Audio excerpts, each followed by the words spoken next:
Hola, ¿qué tal? ¿Cómo están? ¿Cómo andan? Bueno, espero que bien. En este video vamos a tratar el tema de fuerzas actuantes sobre estructuras y máquinas. Así que bueno, vamos a pasar a compartir pantalla.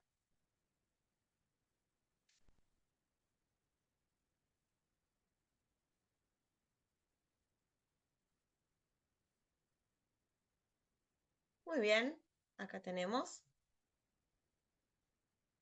el título, fuerzas actuantes sobre estructuras y máquinas.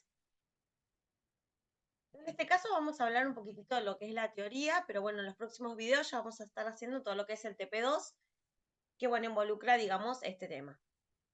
Vamos a hacer como una especie de introducción para ponernos en tema. Bueno, vamos a hablar un poquito de lo que es la mecánica, que es el estudio del estado de reposo o movimiento de los cuerpos sometidos a diferentes fuerzas, ¿sí? Esta disciplina se puede dividir en tres áreas generales, digamos, grandes, que es la mecánica de los cuerpos rígidos, la mecánica de los cuerpos deformables y la mecánica de fluidos. La mecánica de los cuerpos rígidos, a su vez, como podemos ver acá, se pueden dividir en estática y dinámica, ¿sí? Lo que sería la parte de la mecánica de los cuerpos deformables, en lo que es elasticidad y plasticidad, y en lo que es la mecánica de los fluidos, en estática de fluidos y dinámica de fluidos. Esto es más o menos lo que se puede ver, digamos, como división general, ¿sí? Bueno, vamos a hablar un poquito de lo que serían los escalares y los vectores, ¿sí? Bueno, un escalar ya sabemos que es la cantidad que tiene magnitud, pero bueno, no tiene dirección. El escalar puede ser positivo o negativo, ¿sí? Pero no es que tiene una característica direccional, o sea, no tiene una dirección. A su vez, podemos hablar de que el vector es una cantidad que sí tiene una magnitud y una dirección, que puede ser positivo o negativo, pero tiene una dirección específica, digamos, en el espacio. Unos ejemplos claros de lo que serían los vectores son, por ejemplo, el desplazamiento, la fuerza, la velocidad, aceleración, ¿sí? Eh, Así que bueno, esto es importante, digamos, tenerlo como presente, ¿sí? Acá tenemos las distintas características, o mejor dicho, los distintos escalares, y acá tenemos lo que serían los distintos vectores, ¿sí? Por ejemplo, el campo eléctrico o el campo magnético, ¿sí? Que me había olvidado de mencionarlo, también puede ser un vector. Acá tenemos la representación gráfica de lo que es un vector. Tiene un origen, una dirección, ¿sí? Una línea de acción, ¿sí? Y bueno, la magnitud, que en este caso son 5 unidades, que como yo siempre les digo, son 5 cuadraditos, ¿sí? Y la dirección, ¿sí? Que está determinada, en este caso, por un ángulo, que es de 30 grados, con respecto a la horizontal. Bien, sigamos. Nosotros sabemos que tenemos varias operaciones, o que podemos, mejor dicho, realizar varias operaciones con vectores, ¿no es cierto? Y que a su vez, ¿sí? Hay distintas formas de poder llegar, por ejemplo, a una resultante, ¿sí? De estas operaciones. En el caso, por ejemplo, de lo que es suma de vectores, lo podemos realizar mediante la ley del paralelogramo, ¿no es así? Que bueno, involucra, digamos, que tengo dos vectores y que mediante la ley del paralelogramo yo puedo hallar lo que es la resultante. Después podemos hacer lo que es la construcción de un triángulo, ¿sí? Que bueno, también es para hallar la resultante, o bueno, la otra forma de la construcción de un triángulo. En este caso, bueno, en el caso, por ejemplo, de estos casos que no sean vectores colineales, ¿no? Y en este caso de vectores colineales, la resultante se representa, digamos, de una manera un poquito más sencilla, ¿sí? Lo que es la suma. Esto en el caso de la suma de los vectores, ¿sí? Después, a su vez, tenemos acá una representación de lo que serían, por ejemplo, unos vectores concurrentes. ¿Qué quiere decir concurrentes? Que, bueno, justamente concurren, ¿sí? En un punto determinado. En este caso, estos vectores A y B concurren en el origen, que sería este, ¿no? A su vez, estos vectores A y B, nosotros los podemos descomponer, ¿no es así? Podemos descomponerlo en lo que es la proyección en el eje X y su proyección en el eje Y. Entonces, estos vectores van a tener una componente en X y una componente en Y. ¿No es así?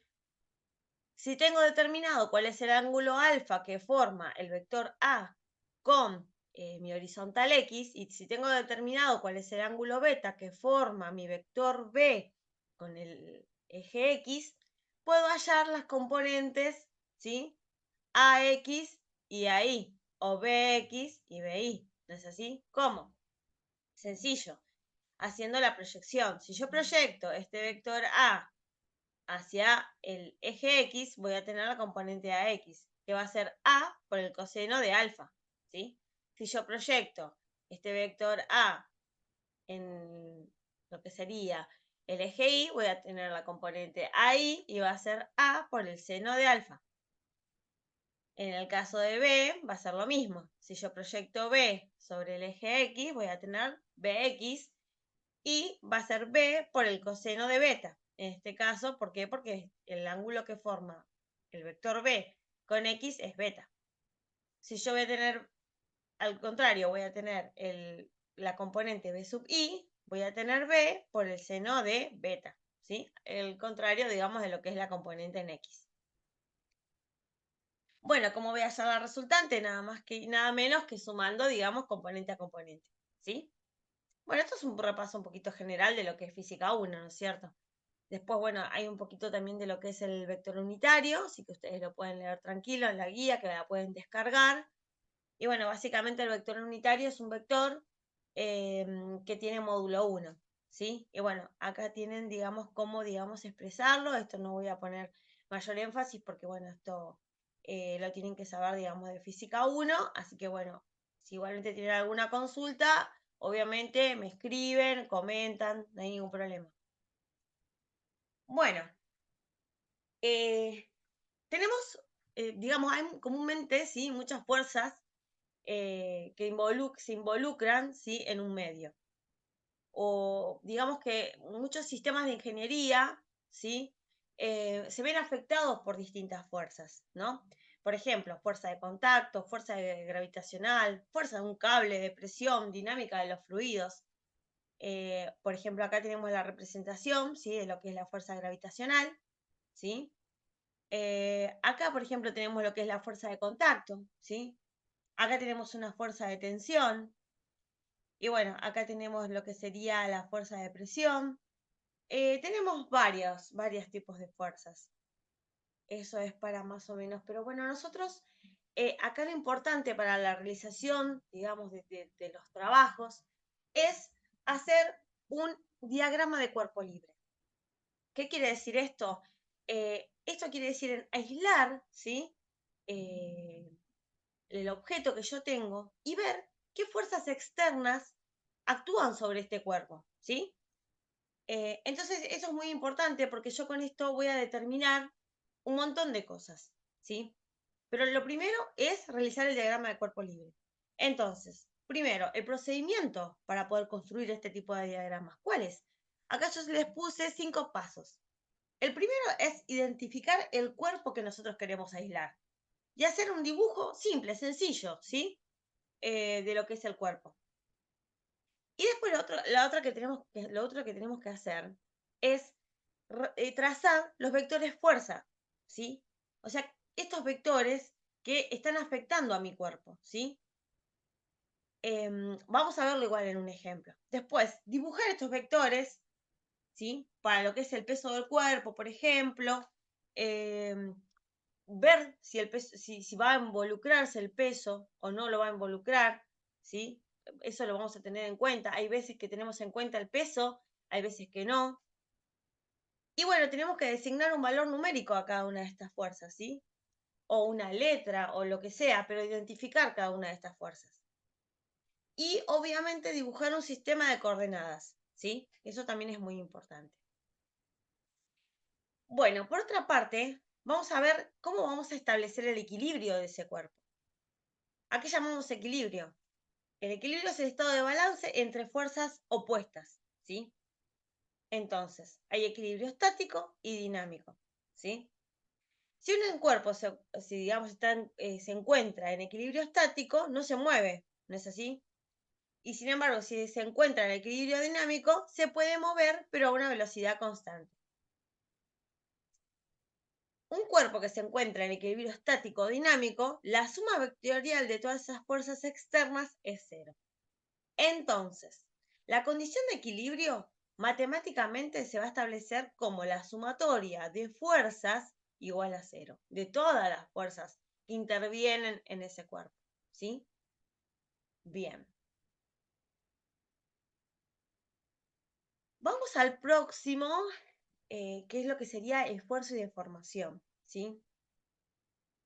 Entonces, si la suma vectorial de las fuerzas que habíamos mencionado con anterioridad externas se encuentran sobre un cuerpo y están en equilibrio, quiere decir que esta sumatoria de fuerzas es cero, ¿sí? Pero a su vez también existen fuerzas internas que actúan sobre, en este caso, por ejemplo, esta barra que tenemos acá, ¿sí? Y estas no afectan a lo que sería el equilibrio del cuerpo, ¿no es cierto? Entonces, hay algo, ¿sí? Otro tipo de fuerza que se llama esfuerzo. Y el esfuerzo es la cantidad física fundamental que utilizan los ingenieros. ¿Por qué? Porque con el esfuerzo nosotros vamos a determinar si la estructura que estamos calculando, realizando, lo que sea, va a soportar todas estas fuerzas que vienen de afuera, estas fuerzas externas que van a aplicarse sobre este cuerpo, ¿sí? Entonces, hay dos tipos, el esfuerzo normal y el esfuerzo de corte. El esfuerzo normal, ¿sí?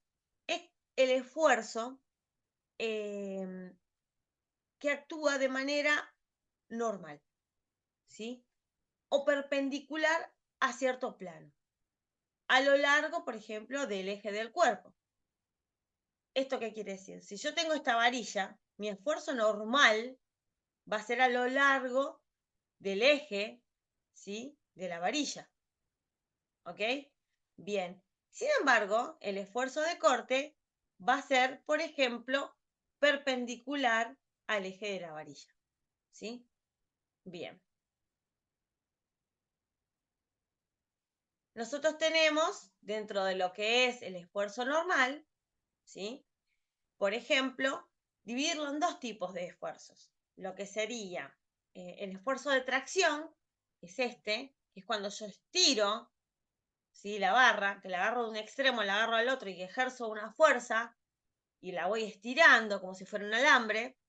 Y después la fuerza de compresión, que es cuando yo, por ejemplo, estoy exprimiendo un limón con las manos, ¿sí? Que estoy comprimiendo, ¿no es cierto? Porque estoy ejerciendo una presión hacia adentro, ¿sí? ¿Y qué voy a tender a hacer cuando yo ejerzo una presión hacia adentro? Voy a tender, ¿sí? A que la barra se acorte. Y sin embargo, cuando tengo un esfuerzo de tracción, como en este caso, voy a tender a que la barra se alargue, ¿sí? Bien. Bueno, eh, para no hacer tan larga la clase, sí vamos a hablar un poquito de lo que es la deformación específica. Entonces, ¿a qué llamamos la deformación específica? La deformación específica no es ni más ni menos que la relación de dos magnitudes, o de dos longitudes, mejor dicho. Y es una cantidad adimensional, ¿sí? Entonces, la deformación específica va a ser la deformación normal, ¿sí? Dividida la longitud original, ¿sí? Eso es lo que llamamos deformación específica, que lo podemos ver acá. Entonces, volvemos a repetir, es la deformación normal, ¿sí? Dividida en la longitud original de la barra. Acá tenemos una longitud original de la barra, L, ¿sí? Y cuando yo realizo un esfuerzo de tracción, o sea que estiro, ¿sí? Alargo mi barra, voy a tener una deformación específica gamma, ¿sí? Entonces, esta partecita, todo esto, es lo que mi barra se va a alargar, ¿sí? Y eso es lo que sería la deformación específica. Bueno, vamos a hablar un poquito de lo que es la ley de Hooke, ¿sí? En términos de esfuerzo y deformación específica, que habíamos nombrado en la anterior filmina, tenemos, ¿sí? Que lo que es el esfuerzo es E, ¿sí? Por la deformación específica. Ahora vamos a seguir hablando de este tema. Entonces, la ley de Hooke establece que el esfuerzo de un material es proporcional a la deformación específica, sí o sí, y a la constante de proporcionalidad E. A ese E, digamos, lo llamamos módulo de elasticidad o módulo de Young, ¿sí? Este E es característico de cada material, ¿sí? O sea, nosotros vamos a tener un E o un módulo de Young o un módulo de elasticidad, como ustedes más quieran llamarlo, para cada uno de nuestros materiales. Entonces, cada material obedece a la ley de Hooke, si es que es elástico. Entonces, este material, si es elástico, obedece a la ley de Hooke. ¿Qué quiere decir esto? Esto quiere decir que este material, si yo ejerzo, ¿sí?, una tracción, un esfuerzo de tracción, cuando yo suelto y largo toda esa fuerza que estoy ejerciendo, esta barra vuelve a su longitud original, ¿sí? Entonces, ¿yo qué hago? Estiro, estiro, estiro la barra y cuando me cansé, solté y la barra volvió a su longitud original. No pasó nada. Entonces, hay algunos materiales, ¿sí?, que por ahí tienen un E distinto. Esto depende. Es una característica de cada material. Entonces, ahora, tenemos que tensión es fuerza sobre área. Y que a su vez, la tensión es este módulo D por la deformación específica. Bien, si nosotros queremos combinar todas estas expresiones, la vamos a volcar en una solita que sería esta. Esto es válido solamente en la región lineal de la curva esfuerzo de deformación específico, ¿sí? O sea, solamente es válido en la parte lineal, en la región lineal, nada más, ¿sí? Ahora voy a pasar a mostrarles cuál es la región lineal, ¿sí?, del diagrama. Bien, acá tenemos un diagrama de esfuerzo de formación específica, ¿sí? Esta ley que habíamos mencionado con anterioridad, es esta, ¿sí?, que es lo que es deformación específica, es fuerza por longitud por área por el módulo de Young. Esta expresión, ¿sí?, que volcamos y que viene de estas dos, va a valer únicamente en este intervalo en esta región, que es el intervalo elástico. Yo acá el material lo cargo, lo cargo, lo cargo, lo cargo. Acá cuando me cansé, solté la carga, dejé de hacer fuerza y el material volvió a su mismo estado, ¿sí? Prácticamente podría decir que no sufrió deformación. A medida que yo voy incrementando la fuerza, la fuerza, la fuerza, va a llegar un momento que este material va a empezar a sufrir ciertas deformaciones, ¿sí? Cada vez más, ¿no es cierto? Esto ustedes los van a ver en materiales metálicos con mayor profundidad, pero bueno, esto es importante que lo repasemos en este momento. ¿Cuál es el valor de esta pendiente, de esta recta? El valor de esta pendiente va a ser el módulo de Young, y este módulo de Young va a ser la tensión sobre la deformación específica, ¿sí? Entonces, este material, volvemos a repetir, esta barra yo la cargo, la cargo, la cargo, si suelto, vuelve, no pasa nada, no se deforma, ya no experimenta una deformación específica, pero yo lo sigo cargando hasta que va a llegar a un límite proporcional, ¿sí? Ese límite proporcional es un límite que vale un 0,2% de la tensión de fluencia de ese material aproximadamente. Luego yo sigo cargando y llega al límite elástico. El límite elástico por lo general es el límite de fluencia de un material. Hasta que después empieza a experimentar, ¿sí?, estricción. ¿Qué quiere decir? Que el material, a medida que yo, la barra, a medida que yo la voy cargando, hay secciones que van a ir disminuyéndose, ¿sí?, hasta que llega al esfuerzo de ruptura, ¿sí? Esta es la máxima tensión o el máximo esfuerzo que pueda emitir el material antes de la fractura, ¿sí? Este intervalo, a partir de donde se produce la estricción hasta la fractura, es un intervalo plástico. Vuelvo a repetir, este diagrama es específico para un tipo de material, ¿sí? Hay uno de estos distintos para cada uno de los materiales, ¿sí? Bien. Sigamos. Vamos a hablar un poquito de lo que es el esfuerzo de diseño. Entonces, ¿de qué se trata todo este tema? Este tema es así. Cada vez que nosotros vamos a diseñar algo, tenemos que involucrar, ¿sí?, un factor de seguridad. Entonces, yo hago todos los cálculos, hago todo el dimensionado, pero yo a su vez tengo que involucrar un factor de seguridad. ¿Para qué?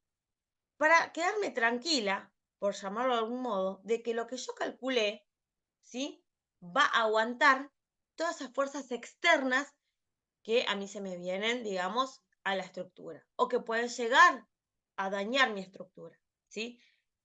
Hay un montón de factores que pueden ser, ¿sí? Pueden ser, no sé, que son factores que tienen que ver con la incertidumbre, justamente. Deterioros, ¿sí? Qué sé yo, factores climáticos. Hay un montón, un montón. Y estas incertidumbres, justamente, están señaladas en lo que es el factor de seguridad. Entonces, los ingenieros, ¿qué hacemos? Utilizamos un esfuerzo de diseño o un esfuerzo admisible, ¿sí? Em, entonces, ¿cómo hacemos nosotros, ¿sí?, para poder dimensionar? Entonces, sencillo. Hacemos todo con con un factor de seguridad, ¿sí? Este factor de seguridad, ¿cómo lo sacamos? Por lo general tienen un valor determinado, pero es la tensión de falla sobre la tensión admisible, ¿sí? La tensión de falla es la tensión que nosotros sacamos, ¿sí?, de un material. Perdón, la tensión admisible es la tensión que nosotros sacamos del material, ¿sí? Esta tensión admisible es un valor para cada tipo de material, ¿sí? Entonces, la tensión de falla es la tensión a la cual ya mi material o mi estructura va a fallar, ¿sí?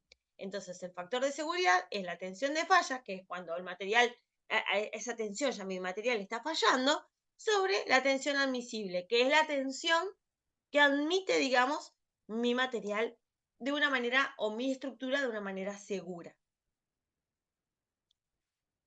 Vamos a hablar un poquito, para no hacer tanto palabrerío, de lo que son los valores del factor de seguridad. El valor depende pura y exclusivamente del diseñador, ¿sí?, y del tipo de estructura de ingeniería.